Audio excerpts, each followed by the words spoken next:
दोस्तों, आज की कहानी सामू नाम के आदमी की है। सामू का कहना है कि वो एक बार अपने चौराहे से, जो उनके घर से तकरीबन 20-22 किलोमीटर की दूरी पर एक कस्बा पड़ता है। कस्बा क्या समझ लीजिए, उसको बाजार ही समझ लीजिए। कई गांव को जोड़कर वहाँ बाजार करने के लिए जाना पड़ता है। तो उस बाजार में वो गए हुए थे और जाने के बाद लेट हो जाता है। लेट होने के कारण ये था कि कोई ऐसी चीज़ थी जो उनको मिल नहीं रही थी और उनको वो चीज़ लेना ही था, और उसी चीज़ को लेने के लिए वो वहाँ रुके हुए थे। तो जब वो रुके हुए थे तो जब वो चीज़ उनको मिल जाती है तो तकरीबन शाम का 6 बज जाता है और वहाँ से आने में काफ़ी टाइम लगने वाला था। तैयारी वारी बना के तकरीबन 7 बजे के करीब वहाँ से वो निकलते हैं। और निकलने के बाद उनके पास एक बाइक था, लेकिन बाइक नवा नहीं था, पुराना ही था। अब पुराना बाइक होने के कारण वो रास्ते में बंद हो जाता है। हालांकि उस बाइक में तेल वोल भरपूर था, और भरपूर तेल होने के कारण कोई न कोई कहानी बनी होगी या कोई सिस्टम बिगड़ा होगा गाड़ी के अंदर, इसलिए वो बंद हो जाता है।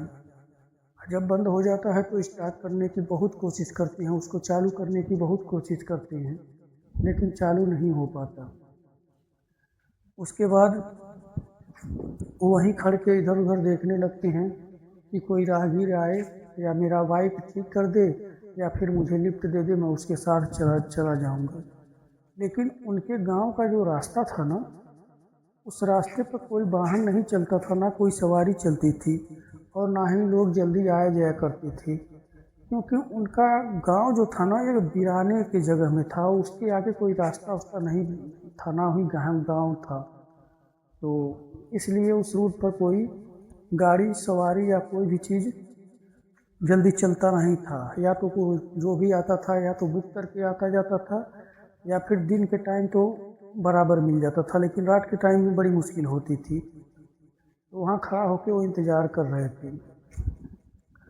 तो जब इंतज़ार कर रहे थे तो उनके पीछे से एक आवाज़ आती है कि तुम कौन हो और यहाँ क्या कर रहे हो। तो पीछे मुड़ के देखते हैं तो एक बुढ़ाऊ थे, बुढ़ा सा, और उनके दाढ़ी वाढ़ी पकी हुई थी। उनके हाथ में एक डंडा था, वो डंडे के सहारे चल रहे थे। ऐसा नहीं था कि मतलब वो बराबर चल पा रहे थे, डंडे के सहारे चल रहे थे। तब वो कहते हैं कि बाबा, आप इतनी रात में और अकेले कहाँ जा रहे हैं। तो बाबा कहते हैं, बेटा मैं तो राहगीर हूँ, किसी वजह से मैं लेट हो गया था तो पैदल ही जा रहा था, तो रास्ते में तुमको देख लिया। तो कहते हैं, बाबा मुझे यहाँ कम से कम 15-20 मिनट हो गया और इधर से मैं आ रहा हूँ जिधर से आप आ रहे हैं, लेकिन आप तो मुझे नज़र नहीं आए कहीं रास्ते में। तो बाबा कहते हैं, बेटा मैं उसी रास्ते से आ रहा था, शायद मैं बाथरूम के लिए साइड में बैठ गया और तुम वहाँ से आगे बढ़ गए, तुम मुझे देख नहीं पाए। तो मैं मान लेता हूँ, हो सकता है भाई बाथरूम के लिए साइड में बैठ गए हों और मुझे नज़र ना आया हो, इसलिए मैं नहीं देख पाया हो। तो बाबा कहते हैं, चलो मुझे भी आगे तक छोड़ देना। तो मैं कहता हूँ, बाबा मैं कैसे छोड़ दूँ, मेरी तो बाइक बंद हो चुकी है, स्टार्ट ही नहीं हो रही है। तो बाबा कहते हैं, अरे स्टार्ट तो नहीं हो रही है, तुम चालू तो करो। आज जैसे ही मैं अपनी बाइक को स्टार्ट करता हूँ, एक ही किक में मेरी बाइक स्टार्ट हो जाती है। ये देखकर मैं हैरान रह जाता हूँ। मैं बोला, इतनी देर से मैं मेहनत कर रहा था, पसीने पसीने हो गया, मेरी बाइक चालू ही नहीं हुआ, और बाबा के आते ही कैसे चालू हो गया। चलो कोई बात नहीं, बाबा के आने से चालू हो गया तो बढ़िया है। और मैं बाबा को बैठा कर तकरीबन 2-3 किलोमीटर आगे लेके आया और मैं उनसे बातें ही कर रहा था। और जब बात कर रहा था तो वो भी हूँ हाँ का जवाब दे रहे थे, लेकिन ज़्यादा नहीं बोल रहे थे। और मैं पूछा, बाबा आपको कहाँ उतरना है। तो वो एक गांव का नाम बताते हैं, और वो जो गांव का नाम बताते हैं वो हमारे गांव से एक गांव पहले ही था। तो मैं जब वहाँ पहुँचता हूँ और अपनी बाइक रोक के कहता हूँ बाबा अब उतर जाइए। जब मैं पीछे मुड़ के देखता हूँ तो बाबा तो हमारे बाइक पे थे ही नहीं। अब मुझे इतनी हैरानी होती है कि मैं ये सोच रहा था कि बाबा हमारी बाइक पे बैठे थे और मैं उनको ले के चल रहा था, बातें भी कर रहा था, हूँ हाँ की जवाब भी दे रहे थे, लेकिन कहीं बाबा हमारे बाइक से कहीं गिर गुर तो नहीं गए। फिर हमारे दिमाग में आया कि अगर गिरे होते तो आवाज़ भी आई होती, और मैं बाइक इतना तेज़ भी नहीं चला रहा था क्योंकि बाबा बैठे थे, बूढ़े आदमी थे, इसलिए मैं बाइक तेज़ नहीं चला रहा था। तो ऐसा तो हो ही नहीं सकता कि बाबा गिर गए हों और मुझे पता न चला हो। अब चलो ये तो बात आई गई हो गई, मुझे दिमाग में तो बहुत टेंशन था कि बाबा गए कहाँ। फिर मैं अपने घरे आता हूँ, सारा सामान जो भी था इतना उतार कर घर में आता हूँ। मेरे घर वाले थे, खाना पानी देते हैं, खा पी के अब सोने की तैयारी करता हूँ। और जब सोने की तैयारी करता हूँ तो मैं वही जगह का मैं फिर सपना देखता हूँ कि मेरी बाइक वहीं पर खराब हुई पड़ी है, और मैं